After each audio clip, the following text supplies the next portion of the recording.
नमस्कार एमएमजी खबर को आपण मानक स्वागत। जिला सूचना और लोक संपर्क अधिकारी को विदायकालीन संबर्धना। रायगढ़ जिला सूचना लोक संपर्क अधिकारी तथा विभागीय उपनिर्देशक बसंत कुमार प्रधान को रविवार आरटीएम संघ पक्षर विदायकालीन संबर्धना दि स्थानीय तेरक चरकटा आयोजित कार्यक्रम में आरटीएम सभापति अध्यक्षता करथिले अंजन नायक अल्प एथिरे मुख्य अतिथि भाव पूर्वतन जिला सूचना लोक संपर्क अधिकारी बसंत प्रधान अतिरिक्त लोक संपर्क अधिकारी डम्बरुधर पंडा एवं ब्लॉक सामाजिक संघ सभापति आरके नायक मंचासीन थिले।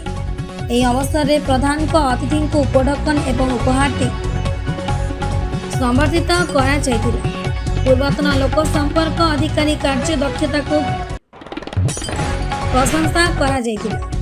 समाज कल्याण खबरदाता माने परस्पर मध्य थिबा मनांतर दूर कर निष्ठापर और निरपेक्ष भाव कार्य करने को मुख्य अतिथि परामर्श देवा सह संघर उन्नति कामना करथिले। एही अवसर में विभिन्न ब्लॉक आसिथिबा मीडिया प्रतिनिधि मध्य गोलक बिहारी सामंत डम्बरुधर बेहरा प्रफुल्ल बेहरा क्षमा सागर नायक रवि वैद्य प्रमुख उपस्थित थे। संघ उपदेष्टा खगेश्वर सिंह मंच परिचालना परिथिबा बेले संपादक संतोष बेहरा सुरेश कुमार सत्यनारायण साहू प्रमुख सहयोग करथिले। ब्यूरो रिपोर्ट एमएमजी खबर। आज बहुत खुशी लगुच रायगढ़ डिजिटल मीडिया तरफ काशीपुर ब्लॉक ये चेरकटा माँ को भारत देश में बंधुमिलन कार्यक्रम कर संबर्धना कर अनुष्ठान समस्त कर्मकर्ता सभापति एवं सदस्य वृंद को मुशेष अशेष धन्यवाद दूची।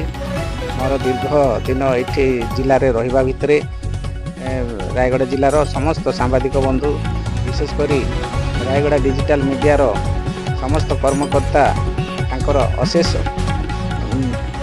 सहयोग एवं सहयोग जो भूली पारि ना से प्रत्येक क्षेत्र में मत सहयोग कर संगठन उत्तरोत्तर कामना करी दीर्घ जीवन कामना करुच्ची।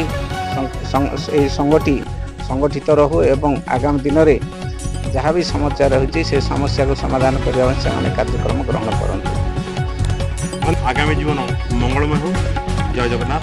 धन्यवाद। धन्यवाद।